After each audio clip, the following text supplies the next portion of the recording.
Today, we're going to kind of dig into the next, what I would call the tied for first or second most important chunk of what we're going to be dealing with in this course, which is gender, of course. This course is about culture and it's about gender. And we could have done this lecture last week and last week's lecture this week. I chose to do it in this order to start by tackling this question of culture first, and then to move into tackling this question of identity and what we mean when we talk about identity and what we mean when we talk about terms like gender and sexuality and race and class and what have you. So most people would describe identity as the way they see themselves and the way that they're seen by others. And this description really captures the importance of identity to the relationships between people, or in other words, its importance to societal relations. So this lecture is going to kind of make the argument that we can't understand society, we can't understand how society works without first understanding identity and understanding how identity plays a role in just about everything social. So in this course, identity will be an important lens we use to examine how society and specifically how power operates in various contexts, political, economic, and in particular cultural contexts.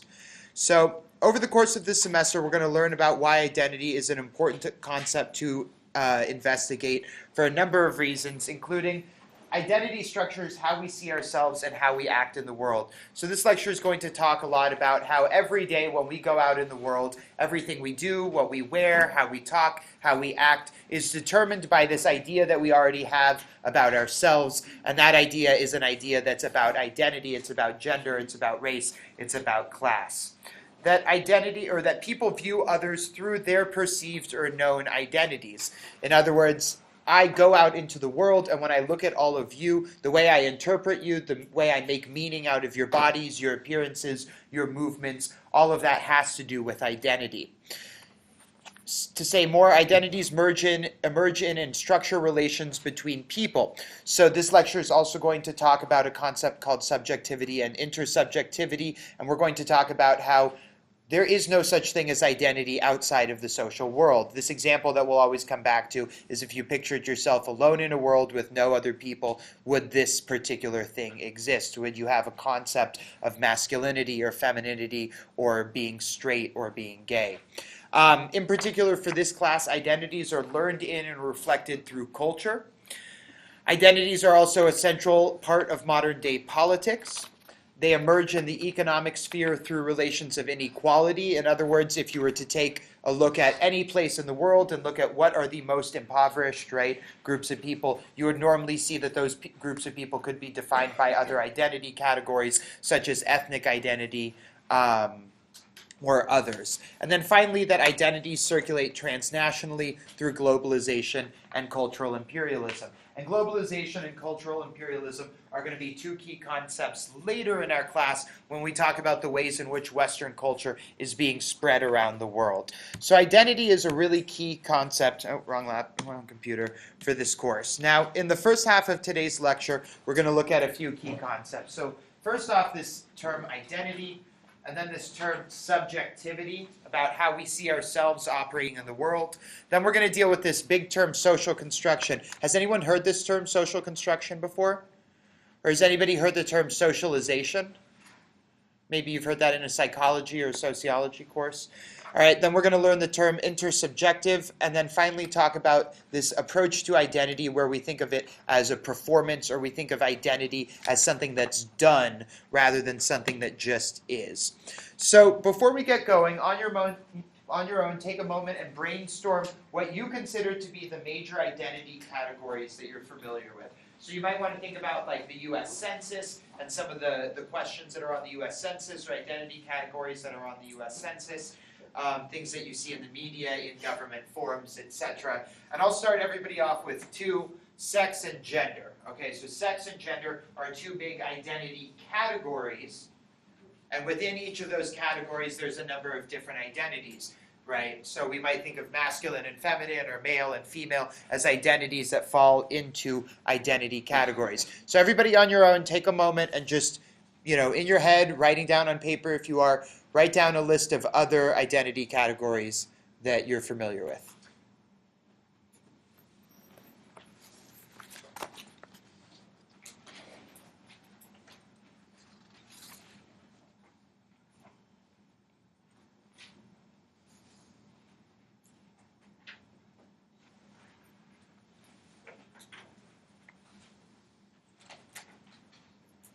Alrighty, so here with the green laptop, what's your name? Ariana. Okay, what's an example of another identity category? Religion. Okay, perfect.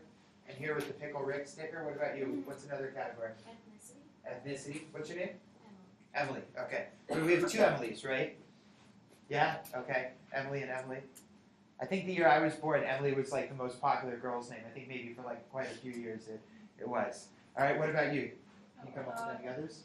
I was thinking of like those online personality tests where it's like, oh, you're an INTJ or Okay, ENTP the Myers-Briggs. Yeah, that one. Yeah. Okay. Well, that definitely identifies who you are, and you could think of a lot of people. Has anyone ever taken these tests? Right? And a lot of people take them very seriously, like I don't know them, like an INFJ or something like this, right? And so people could internalize that as an identity. But thinking more along the lines of these census categories, can anybody come up with another one? Emily? Political. Okay, so say more about that.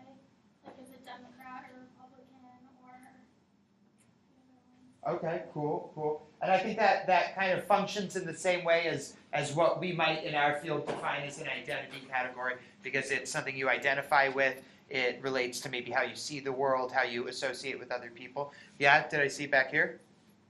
Yeah, sure. There's like socioeconomic status. Okay, we might say class, for our purposes, yeah. Job, age, how old someone is. Age, okay, cool. Any others? Can anybody think of others that we haven't named yet? Yeah? Level of education, okay. I see how that could kind of work in the same way. So for our class, these are some of the identity categories that we're going to talk about. We're going to talk about sex and gender, religion, race, class, ethnicity, nationality, age, ability, and sexuality. So some of these are really obvious right off the bat, right? Like most people are thinking sex and gender right away. I would say religion, race, class, right? And then kind of over, some of these are a bit different. So age and ability are two things that oftentimes get left out when we think about different identity categories, right? But your age, whether you identify as young, as middle-aged, as elderly, right? And your ability, right? So in other words, whether or not you're able-bodied or disabled, and in what ways, right? These are also things that are identity categories. And within them, where you fall typically relates to where you're located within some sort of a social hierarchy, right? So if we think about class, people who are wealthy would be on top of a socioeconomic or class-based hierarchy, right? When we think about race, at least within the United States, we would say that people who are white, right, are in a higher position on a U.S. kind of racial hierarchy, right? And we can come up with similar positions that people who are able-bodied, right, are higher up on some sort of ability hierarchy than people who are disabled, right? That's not to say that's the way things have to be, right? But that's going to be one way in which we approach all of these different identity categories. Now, every identity category carries with it a number of descriptors that are typically associated with it.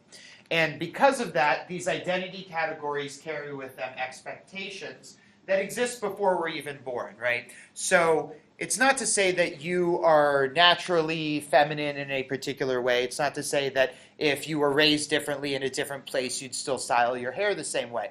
It is to say that we come into a world where gender is already all around us, so we come into a way of being that typically has certain sort of ways, what we might call paths of least resistance, which we're going to talk about in a bit. So, for example, we might look at terms like ladylike and bitch, right? So these are two terms that perfectly exemplify the ways in which femininity, right, being feminine, being a woman, carries with it certain expectations for how you're supposed to be, right? So somebody who's described as ladylike, what might that describe? Docile. Docile, right? Who said that? Yeah? What else? Just like feminine. Okay. Like just how people dress and carry themselves. Okay.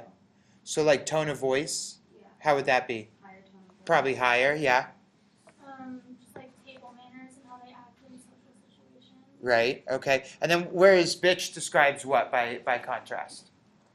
Assertive. Assertive, right. What else? Overly vocal. Overly vocal, right.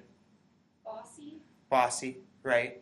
all of which are describing things that are typically seen as more masculine, right? So our identities don't require us to behave in any particular way, right? But certain traits or behaviors do become normalized within society, right? So there's never, again, we use this kind of idea of us growing up in a world without anybody else there. So do you think, so who here, like, the second they get home changes their clothing? Okay, hands up real big. Who here, the second they get home, changes their clothing, right? So, I mean, it's interesting, right? My partner, she always gets on my case because, like, the second I wake up, I'm like, jeans, belt, shoes, and I don't take them off and get into other clothes until, like, way late at night, right? Because my clothes are pretty comfortable to begin with, right? I wear loose jeans, loose-fitting T-shirts, whatever, right? Now, I think, I could be wrong, but I think everybody who raised their hand to describe that they changed the second they get home were women or female identified. I could be wrong, but that was just like a quick straw poll of the class, right? Now, for those people who raise their hands, when you get changed at home, right, like the second you get home, like, do you go like really high femme the second you get home from class? Like, are you like, all right, I'm finally home from class, now I can like put on my makeup, do my hair, put on like tight-fitting jeans where like going to the bathroom is going to be a big question for me when I'm out, right? Like, is that when you do those things? Do you dress more masculine when you get home? Yeah? Overall?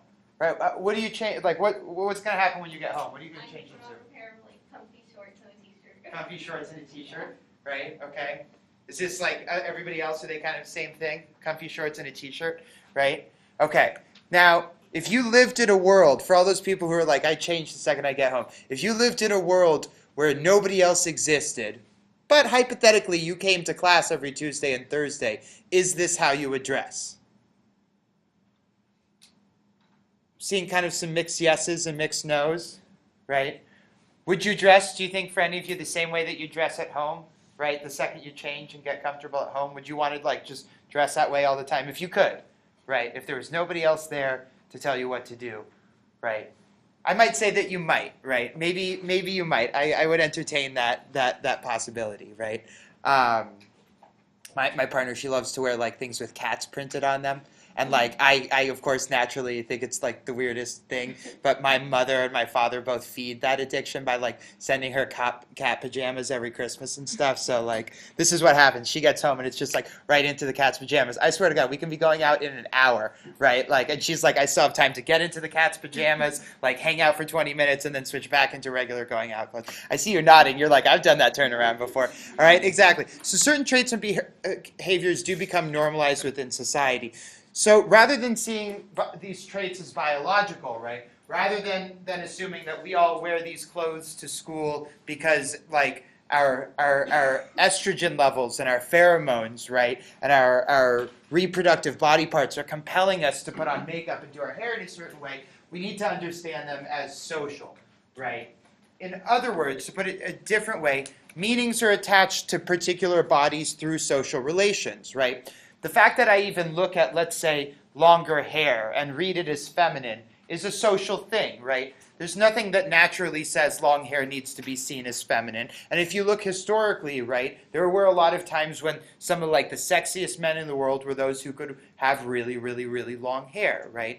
And if you think about anything we associate with gender, most of it has changed over time. And that's something that's really important to stress. They change over time. They vary by location, right? What we might say is deemed appropriate behavior for women varies by country, right? So a lot of times when you see criticisms of nations in the Middle East or nations in Africa, you'll see criticisms of the ways in which they police women's behavior, what's considered to be appropriate, right? So I don't know if folks saw the quote from Vice President Michael Pence about the Women's March, or did anybody see that quote?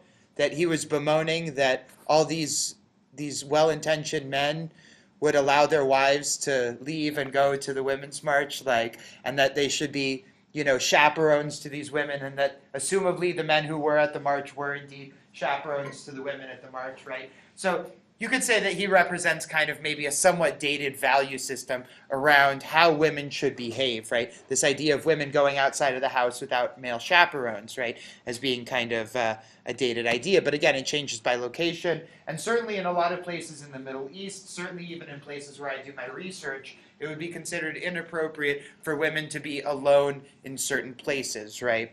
So really, in conclusion, central to this course, and I put this all in italics because it's this long thing, but it's really also important, is that this notion that identities are socially constructed as different meanings are strung together and attached to particular bodies, vary over time and location, and are subject to constant change, or what we might call reconstruction. So if something like our idea of femininity is socially constructed, right, that it doesn't exist naturally, but it only exists because we all continue to participate in a social system that recreates it, right? Then that means that if we just started participating in that system in a different way, then what we think about femininity and the ways in which we police what good femininity is and what bad femininity is would change, right?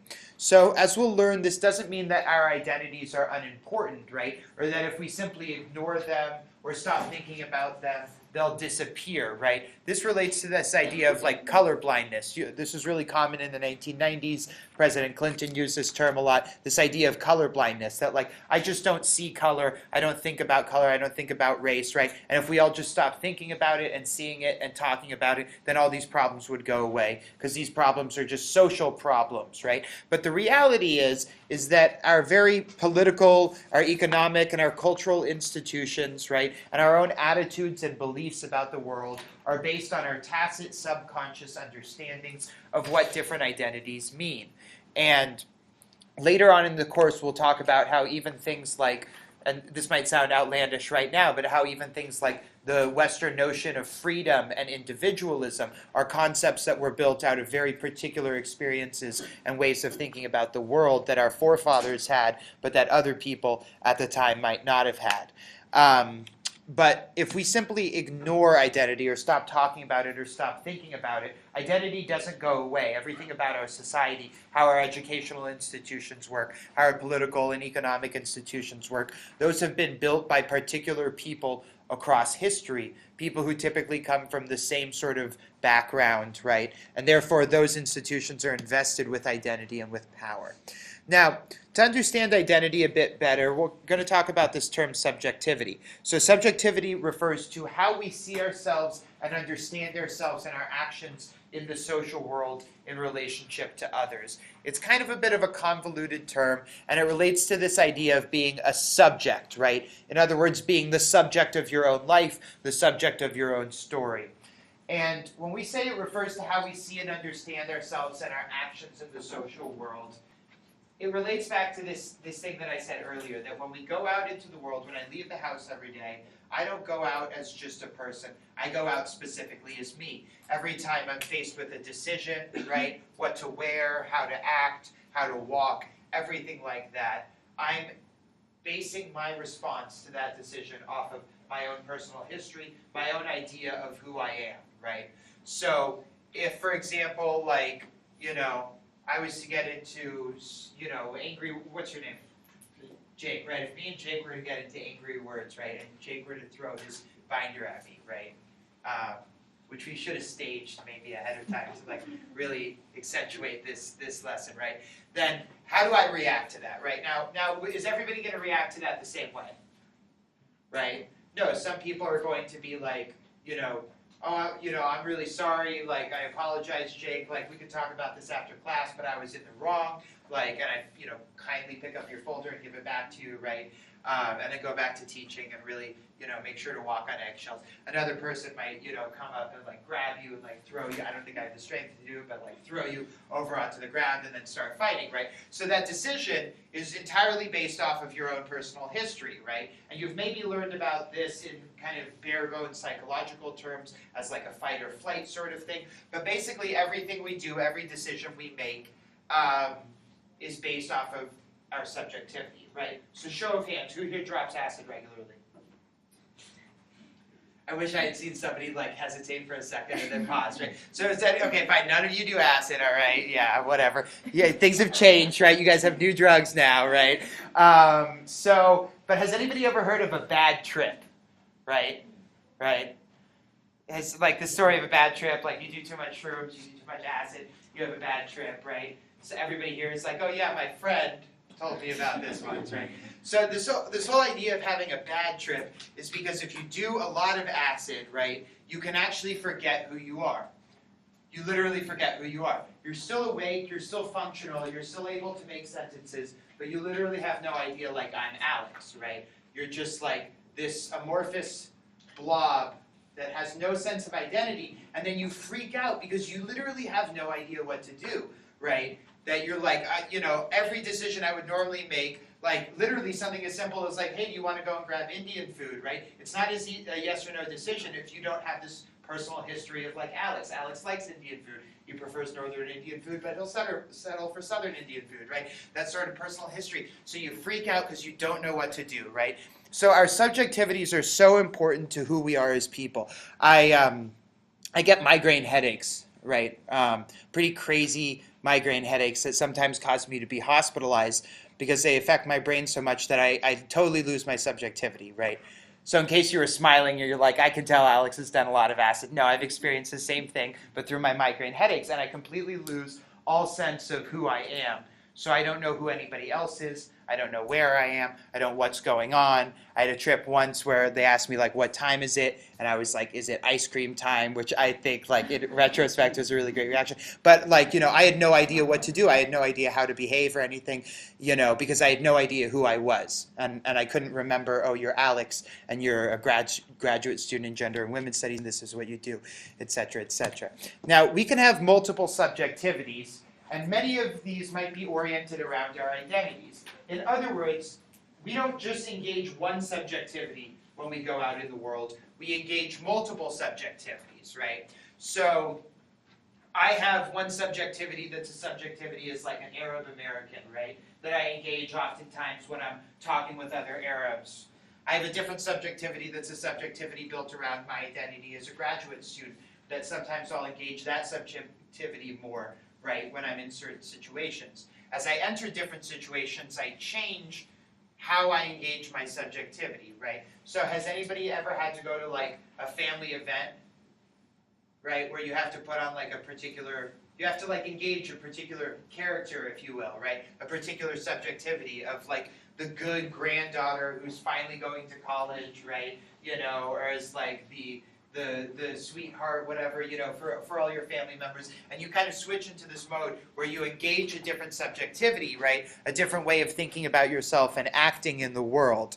So, intersubjective refers to the way in which those subjectivities come into relationship with each other in the social world. So it refers to things that occur in relations between two or more people or between two subjects or more. Now, for example, we might say that love is intersubjective. It's based off of relations between two or more people. It includes assumptions about the other people in the relationship. And we can't have a concept of love without some social world, right? The entire idea of love is something that's intersubjective. It only really exists in the relationships between people. And identities like race, gender, sex, class, identities are also similarly intersubjective. In other words, it's hard to imagine there being a concept of female, for example, if there were only one person alive, right? So who in the class is female identified?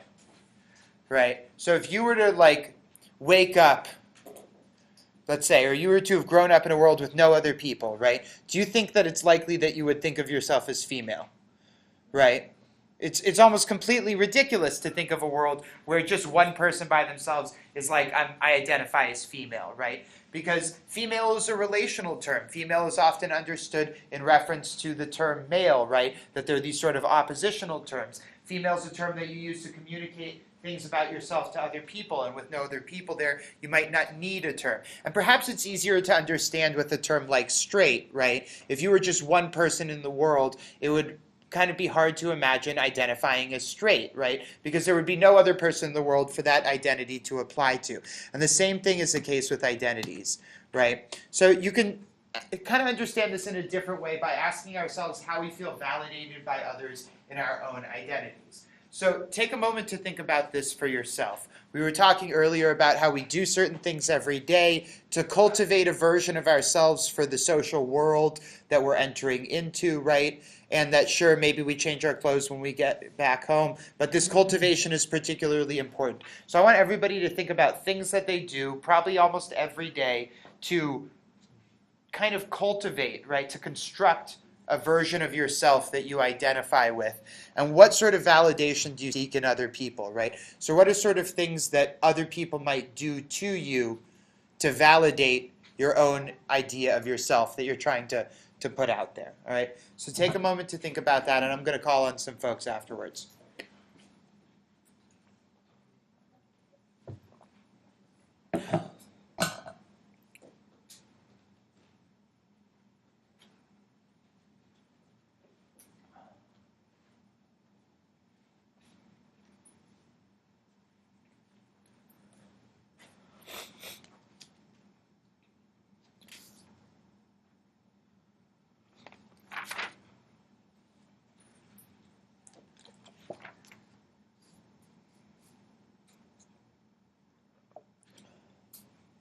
All right, so who wants to volunteer? How about someone from this back corner over here? That someone thinks and feels the same way as you. The what? That someone else thinks and feels the same way as you. Okay. Okay, so if like a situation arose and you felt a certain way, you'd want to feel that somebody else kind of saw things and understood them the same way as you. Okay, other folks, maybe something specifically about like how you're doing your gender or how you're doing your class, yeah? I mean, if you're talking about gender and how I interact with other guys, Uh-huh. like when I walk up to my friends, I expect them to like give me a high five or something when they say hi, Uh-huh. or vice versa. Like my girlfriend comes out of the depths of not to like high five her, I might like hug her or say hi. Yeah. Okay. So I don't know if that's what you're asking. But Okay. And what if one of your guys like swoops in real quick for the hug and maybe a quick peck on the cheek? But like that, a little bit strange. Okay. I Okay. felt like there was no malintention. Right. You might pause and you might be like, whoa, this guy's totally trying to reconstruct gendered relations between us. Like, That's exactly my response. right. But maybe after this class, that's what you'll think. So that's a perfect example. Who can give me another one?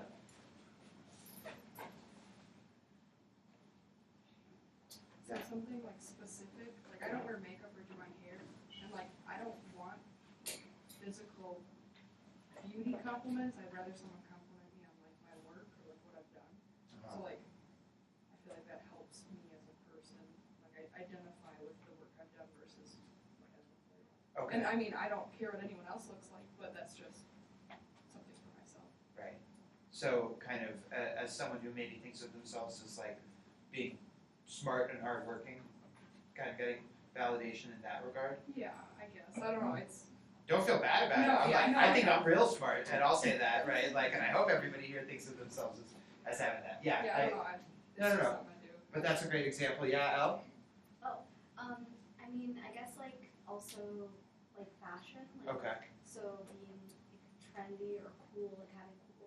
I mean, I like to collect like T-shirts and stuff that have cool things on them, or Right. sneakers.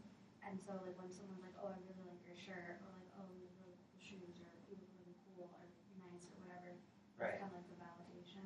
Right. As well. I mean, I'd be hard put to believe that everybody is putting so much work into themselves and doesn't want a little bit of like recognition that that's being read the way they're trying to put it out there. Yeah? Who is I seeing hand back here? Yeah?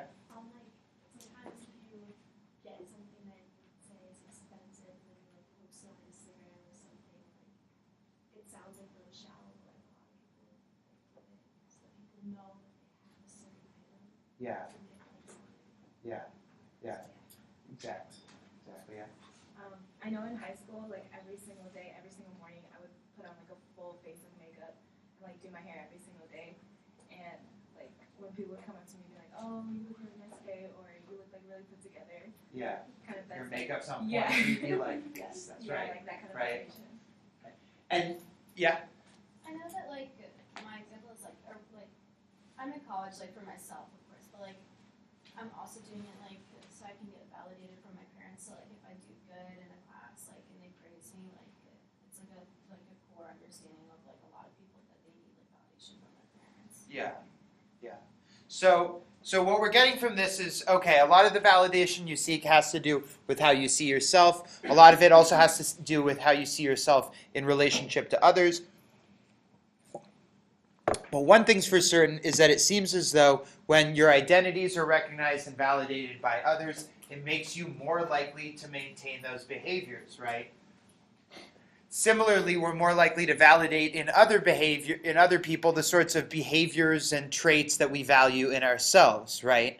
So, I mean, it is odd, right? You have to admit to some degree it's odd that in a world where there are so many options style-wise, that we all kind of look so much alike, right? I mean, you have to find it a bit curious that in terms of clothing, in terms of accessories, in terms of computers, in terms of just about everything, we all look kind of so much alike, right? In the grand scheme of the options that are available to us, this room doesn't hold in its walls a lot of diversity in terms of clothing, right? And there's nothing wrong with that, right? It simply goes to demonstrate that our social world is one that kind of offers us only a very, very limited set of options, right?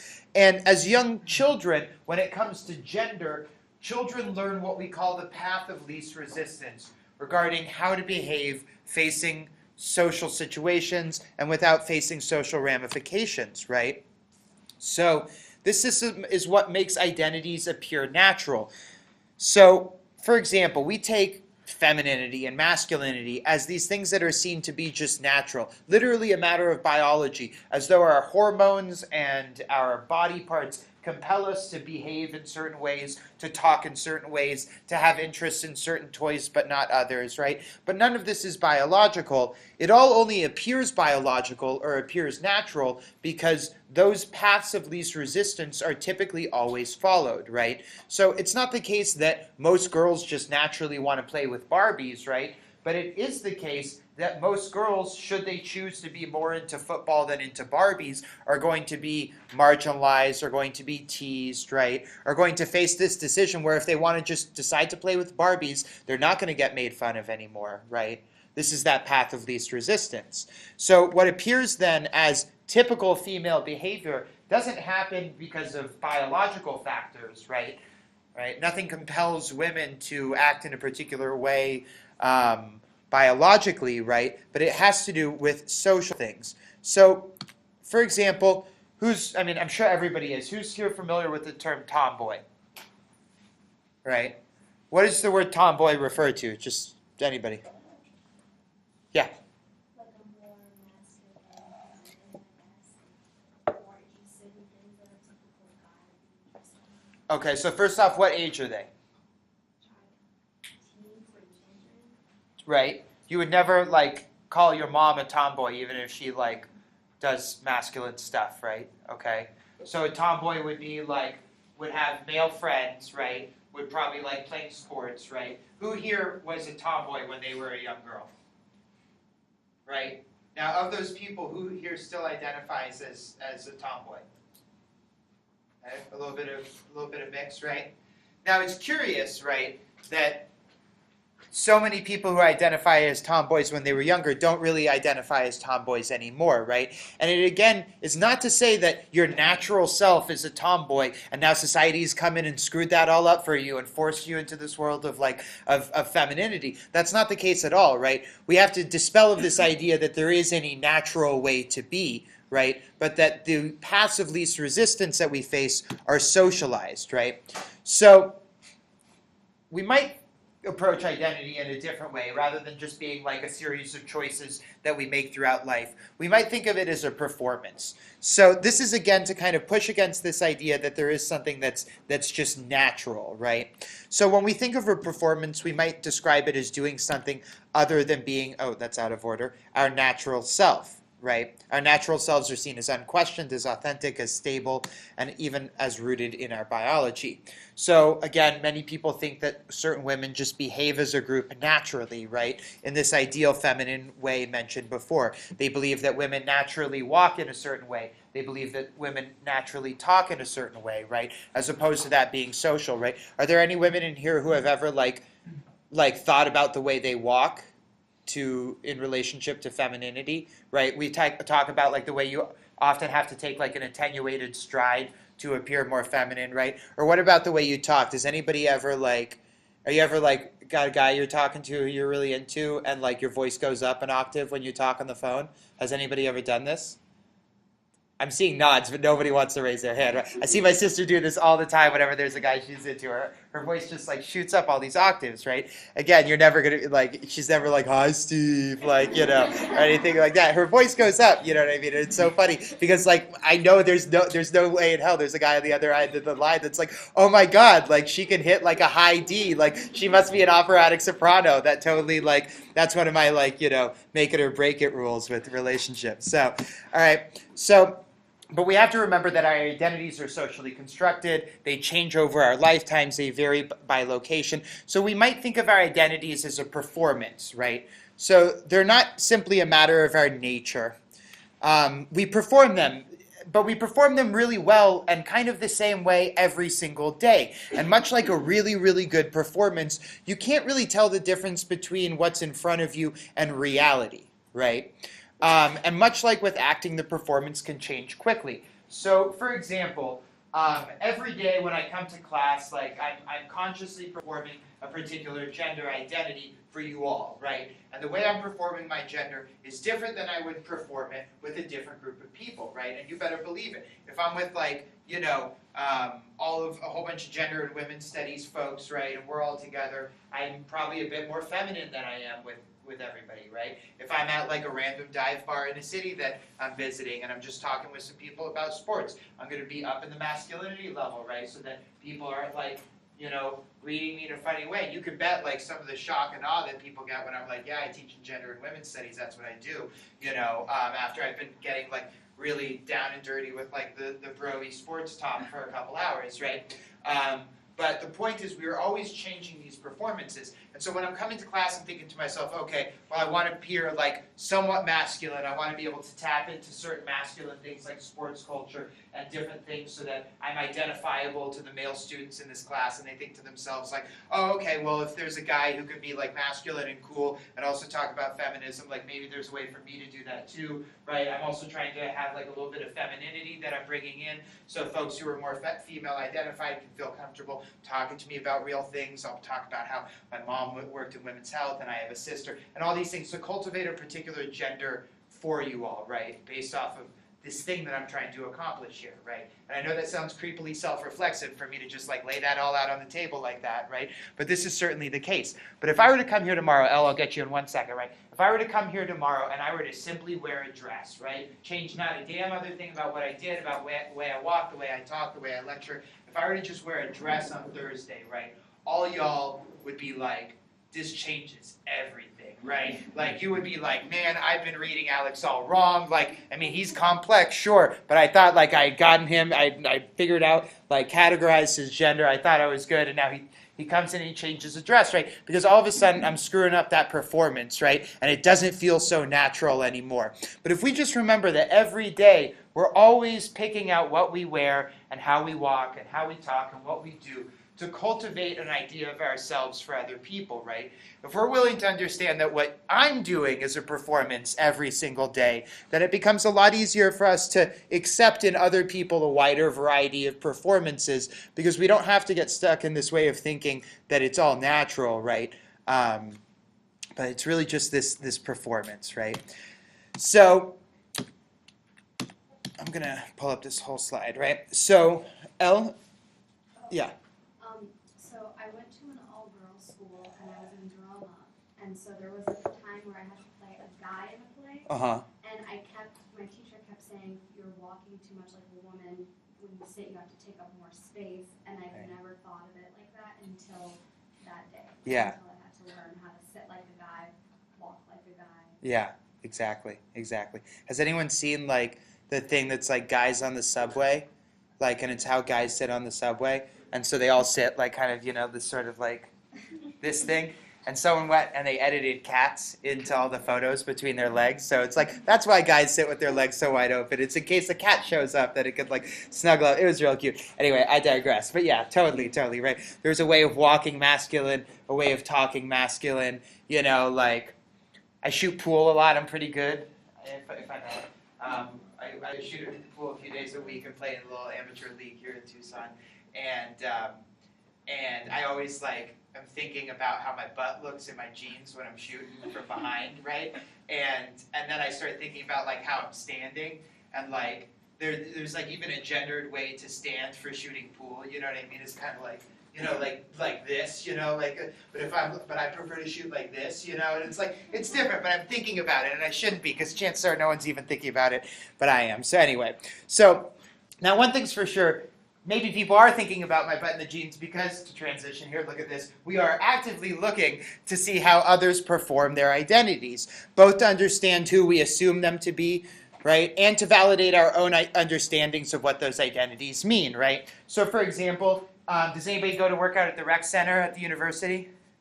Fantastic experience for anybody who's in gender and women's studies, right? It's just so filled of stuff to think about, right? I mean, this sort of gender geographic divide between the cardio equipment on the top and then like the free weights at the bottom, and I love the way it's designed because like all the women are there like on a podium looking down at the men, you know, they're on their cardio machines, and the men are all lifting free weights, right? And free weights is like the epitome of like masculine gym stuff, right? Get off the machines, get onto the free weights, and a lot of the time on the free weights is spent looking at the mirror that's right in front of you, right? And try as you might, you're going to start looking at other people. You can only stare at yourself for so long, right? And so I'll be there, I'll be like looking at like my eyes drift. So like by looking here, I'm looking at like that guy right there, you know, and you're looking and you're seeing how they're doing stuff. And you're kind of maybe not so consciously, but you're thinking like, I want to be doing this for, you know, doing this to appear this way, the way they do, right? And I really think that guys at the gym, I think we're more than 50% of what we're doing is kind of for other guys, even though we don't realize it, right? And then some of it's for us, and then some of it's for women, right? But you're certainly always looking at, okay, how are these other guys doing their gender, right? You see the guys that have cut out the entire side of their shirt. Has anyone seen this? Like all the way down, they're just like making the gym into as close to their living room as possible. And I'll look at that and I'll be like, okay, I'm not ready to go there, right? But I'm trying to look and see, what do I want to do, right? And I change what I do based off of what I see these guys at the gym do, right?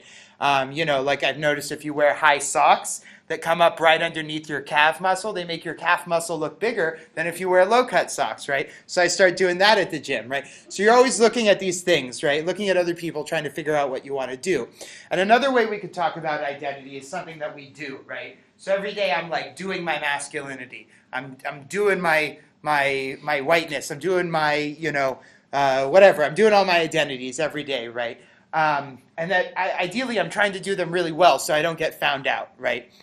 As what, I don't know, right? But I'm trying to do them as well as possible to hit that path of least resistance so nobody ever is, you know, looking at me and saying like, you know, in some other way, like, Alex, what's the deal with your gender performance? Or Alex, what's the deal with your sexual performance? So when I talk about doing identity, okay, this term doing identity, we're talking about three things: displaying, reading, and interpreting gendered cues for other people. So we display our identities through how we present ourselves, how we get dressed, how we act, right? That's an everyday part of what we do. We also read other people's identities by looking for cues in their appearance and behavior, right? Rest assured, we have the option to not look for and think about hairstyle. We have the option to not look for and think about makeup, right? But we do look for those things, and that's the reading component of it. And that is the interpretation, right? We already have, at the point that we're born, this whole sort of metric that's used to interpret gendered cues, right? I've already been taught that if I look at you and I see long hair and I see makeup, right, and I put those things together, that chances are that means you are feminine. But I'm doing that interpretation, right? And this is all a part of what we talk about when we talk about doing identity. So I want everybody to take a moment real quick, and let's just focus on this display side of things, right? Let's keep working on this. So think about one way in which you display your gender identity every day, right? Or most days of the week, right? So think about one way that you do your identity by displaying certain gendered cues. And then we're going to share back about what those things are.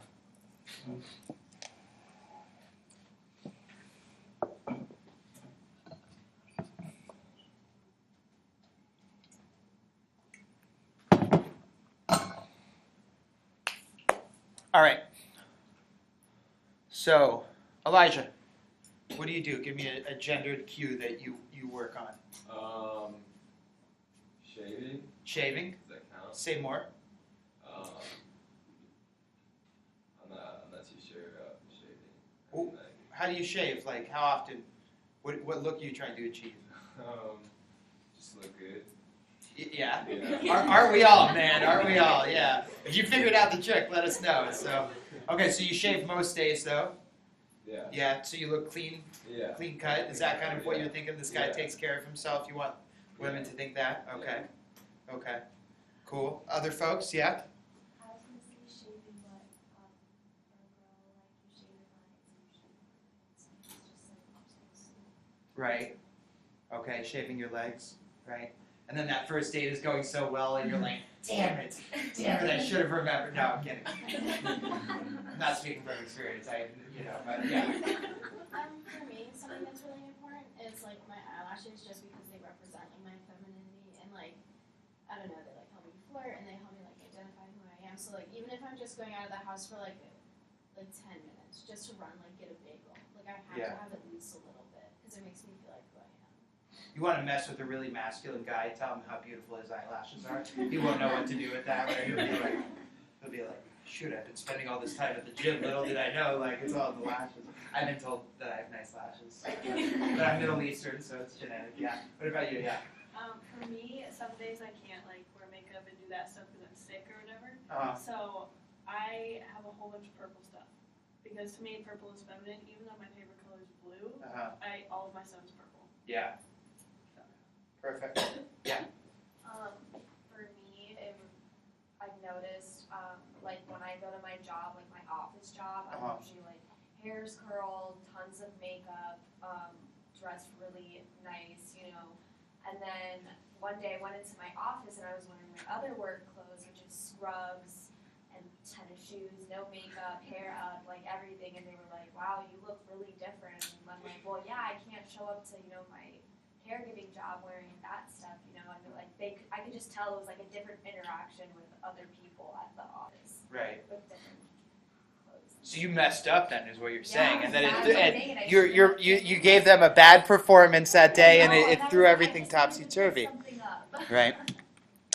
All right, so we're going to switch it up a little bit, and we're going to talk now about how this all relates to power. So I think we have a pretty good understanding of how, there's nothing just biological, natural about our gender, right? But that it's these things that we've learned over time. And it's totally okay that most people do gender in the same way as most people, as long as we can all kind of start to understand that it is this socially constructed thing, and to loosen our standards around policing what is considered to be the proper way of doing masculinity and proper way of doing femininity.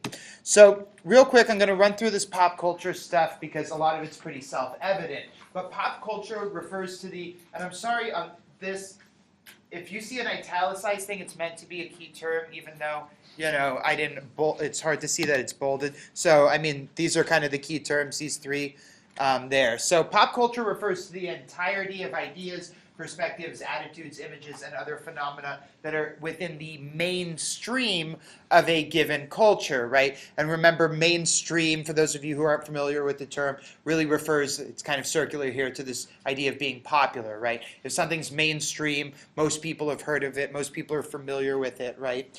Pop culture, unlike other cultural forms, is really heavily invested in and affected by the means of communication, normally emerging from mass media. In so much so that in a lot of ways nowadays, the medium itself is indistinguishable from the media, right? So we use expressions like, do you like Netflix? Do you like watching Netflix? Which kills me when people say this. Do you like watching Netflix, right? Because what does that even mean? There's like everything on Netflix, right? Like it doesn't mean like, do you like watching Cheerleader Camp Massacre 6, right? But but people will be like, yeah, and Netflix is a medium. It's not a media, right? But we use it interchangeably. Like, so for example, like something like Instagram, your ability to be kind of pop cultural savvy is oftentimes determined by your ability to engage a certain medium, right? So for example, like my mother, God bless her soul, she's so sweet. She is not tech savvy. That's putting it very lightly. She doesn't own a microwave. She never has. She's never had television at her house. She has a TV, but it is not for television. She has a DVD player hooked up to it, not Blu-ray, right? And she has like a DVD collection of stuff she watches. She got a cell phone for the first time, I think about 4 years ago, and it is not a smartphone. It is a flip phone, right? And she all the time will send us like links to like, you know, something that was trending 3 weeks ago on Facebook, and she'll be like, my office mate emailed me this link about like such and such puppies and whatever, right? And I'll be like, Mom, that was like, yeah, I saw that 3 weeks ago, Mom, like get with it, right? You know, and I would say she doesn't know pop culture, right? And it's not for lack of trying, she's just not invested in these mediums, right? These ways by which information is communicated, like Instagram or Facebook, right, or television.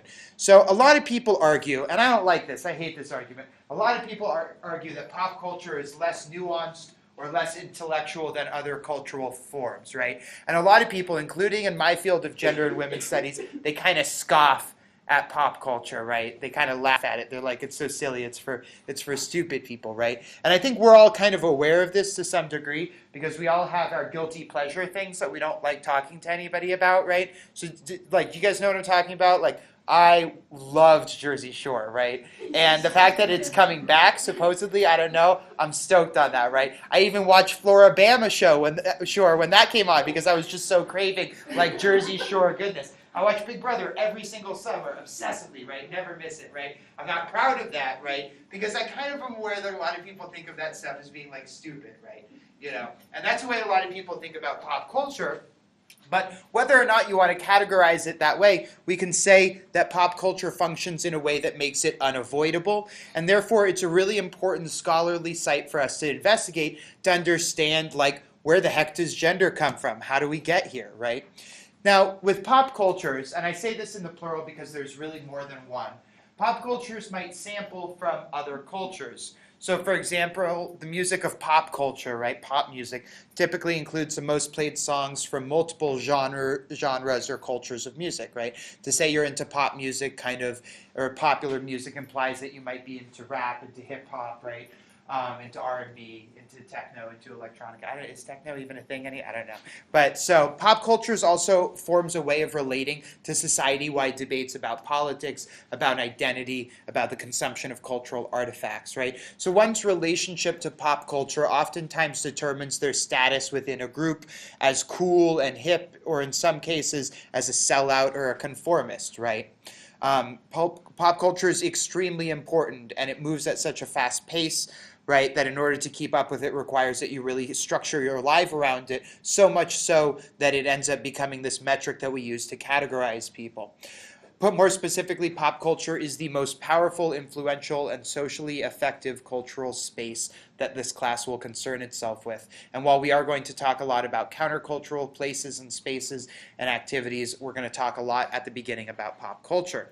So if we think back on this idea of a cultural imaginary from last week, pop culture is in and of itself a cultural imaginary where ideas about oneself and one's social belonging are constructed, right? So when I travel internationally, and for anybody here, you probably experience the same thing. When you travel internationally, right, the way in which you are talked to and identified as an American often comes through American pop culture, right? So, for example, like, you know, before and after the election was happening, whenever I was in the Middle East, I just had to answer just nonstop questions about Hillary Clinton and about Donald Trump. It was just like I was an ambassador for my country, but my country was understood through pop culture because it really is that important.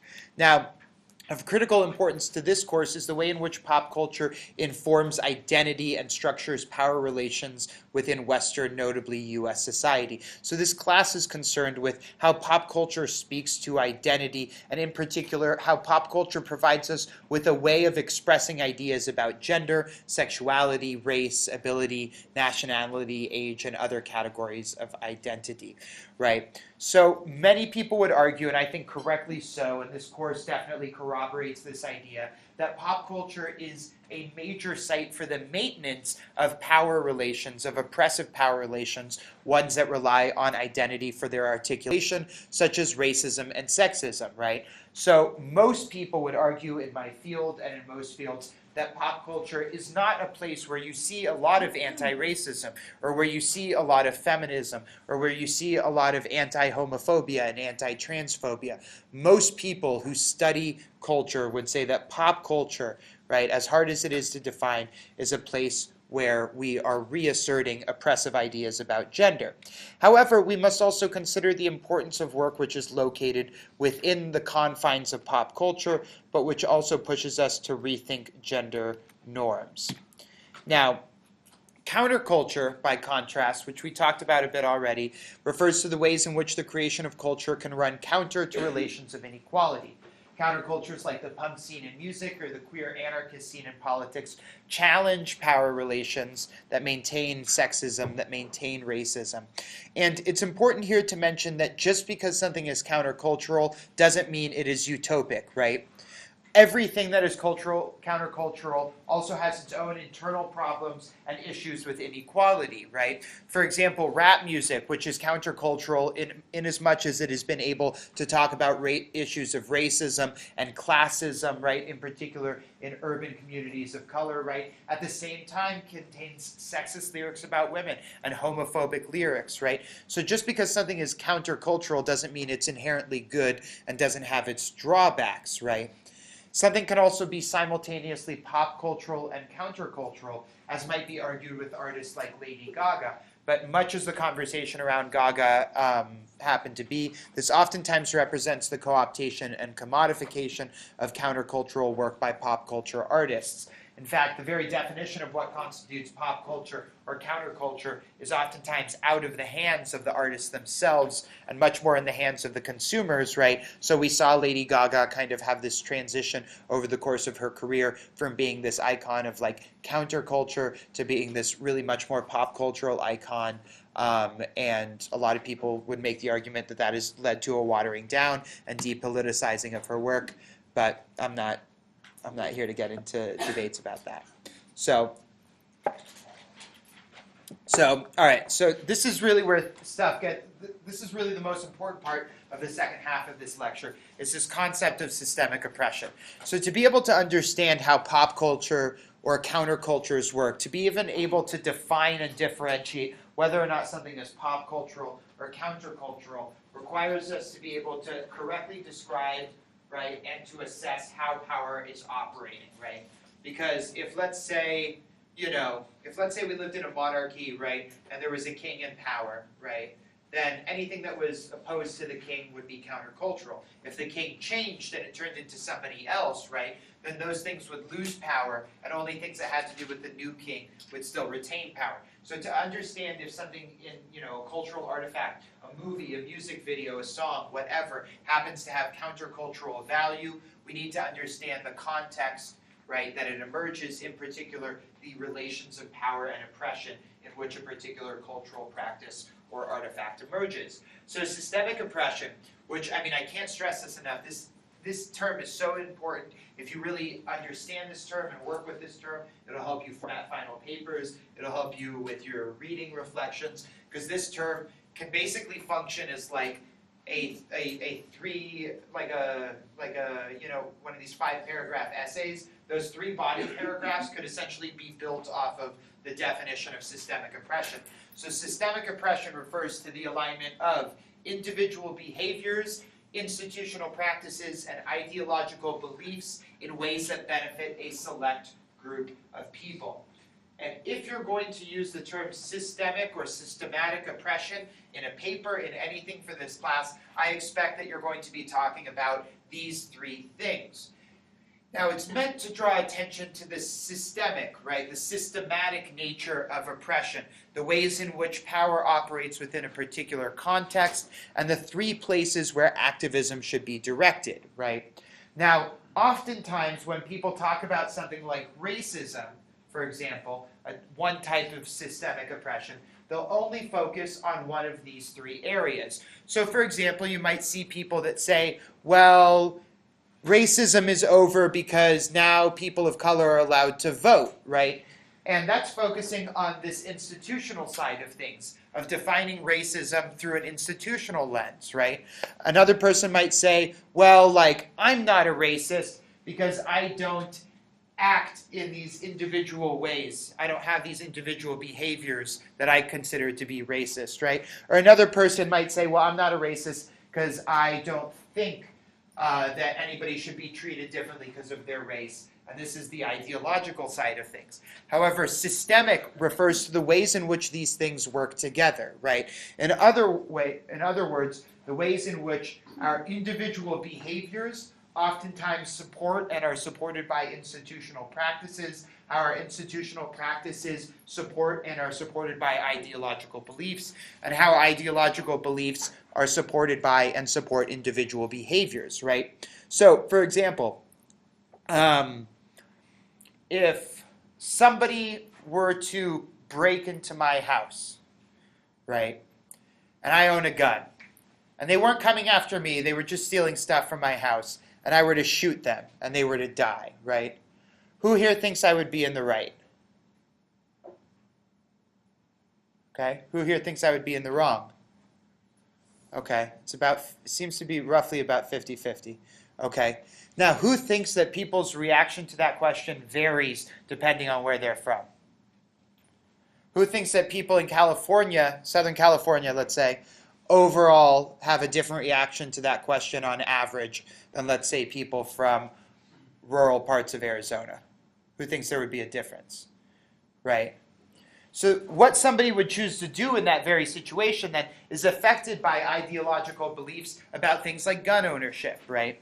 And gun ownership might not be the best example to use, but when we're thinking about systemic oppression, it's important because this term systemic, right, and this triangulation of these three components is meant to draw attention to the systemic nature of oppression, yes, but it's also meant to help differentiate and define what constitutes an oppressive as opposed to a discriminatory behavior or action, right? So, for example,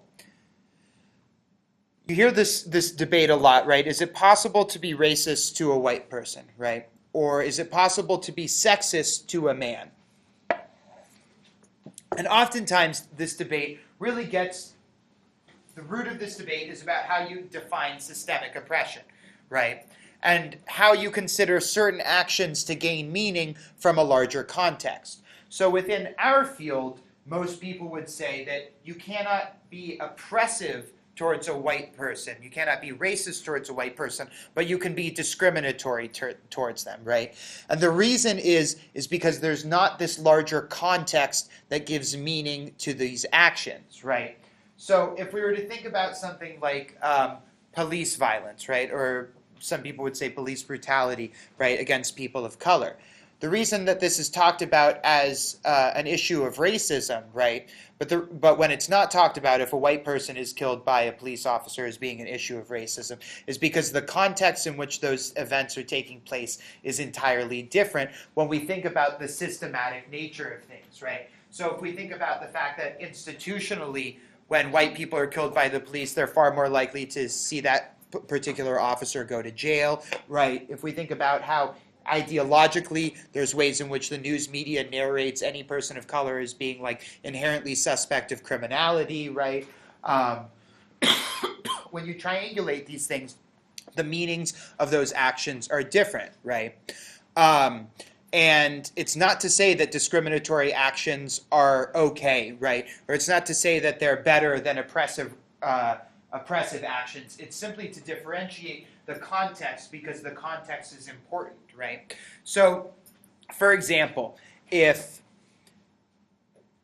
there was a guy who worked at an office and his boss came up to him, right? His male boss came up to him and grabbed him by the chest, right, and rubbed his chest and then walked away, right? This would be considered sexual harassment, I think, by all intents and purposes, by all definitions, right?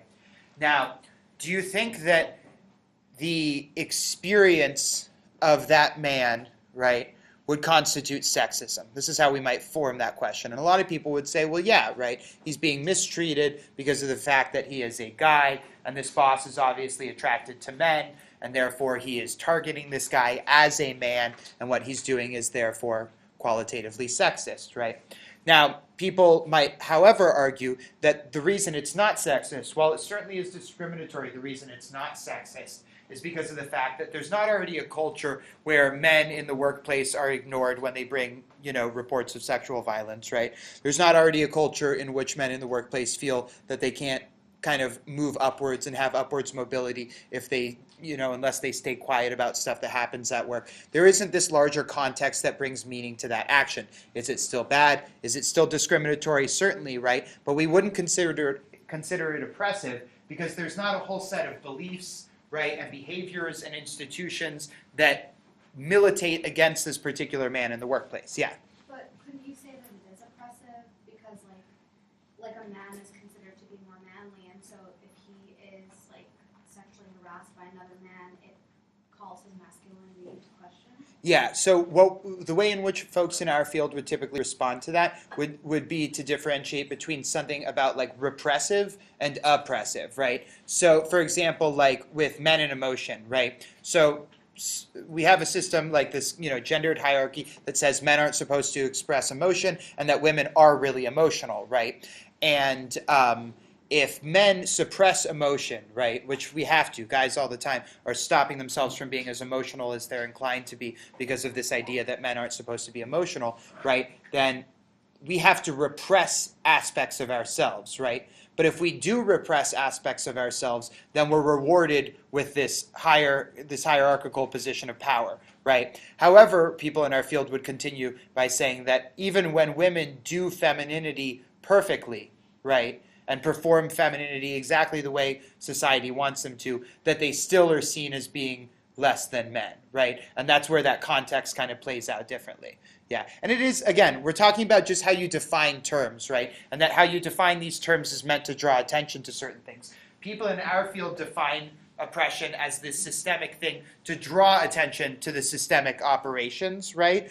But in other fields, they might define it differently, right? So if you're a visual learner, this is the way you want to think of it. There's a trade-off between each and every one of the components of systematic oppression, right? There's a trade-off between institutions and individuals, individuals and ideologies and institutions. And examples of systemic oppression include sexism, racism, homophobia, transphobia, ableism, and classism, right? Ableism here referring to ability and disability, and I think everyone knows the rest of these terms. So the ability then for cultures or cultural practices to maintain or challenge inequality depends on their ability to affect change in these three aspects of systemic oppression. So when you're writing reading reflections and papers for this class, and you're making an argument that a certain cultural practice is anti-racist, right, or anti-sexist, you're going to want to explain how it changes something or challenges something individually, ideologically, or institutionally, right? That'll help explain the way in which it's combating systemic oppression. And this is what you also want to do for each reading and film in the course. As you're going through them, you want to be taking notes to identify the relationship of what you're watching to this formulation of oppression. What aspects of oppression does this movie or reading identify? What institutional practices? What individual behaviors? What ideological beliefs, right? Now, I'm going to skip ahead real quick so I can prep everybody on the readings for this week. Okay. So there's 2 readings for this week. Both of them are from the packet that you were handed out at the beginning of the semester, and these are also on D2L. So the first article is an article by Mernon entitled Boys Act, Girls Appear. And this article focuses on a content analysis of children's toys marketed for boys and girls to identify gendered cues targeted at kids. So this article is dealing with toys where there's essentially like a male and a female version of the same toy in stores to look at the differences between them.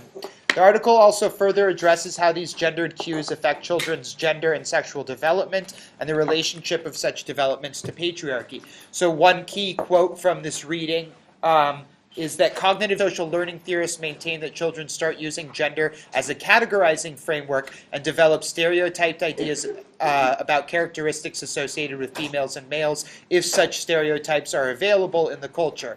Children might then use these stereotypes to guide their own behavior, especially if the stereotype behavior is portrayed in a positive way and is associated with rewards, right? So again, we want to think about this idea of the path of least resistance and how this factors into gender development in this article. And we might ask questions like, how do children's toys fit into the lifespan of gender identity development? What role do they play? How do we relate this to the idea of doing or performing gender? And how does a gender binary begin to emerge in children's lives?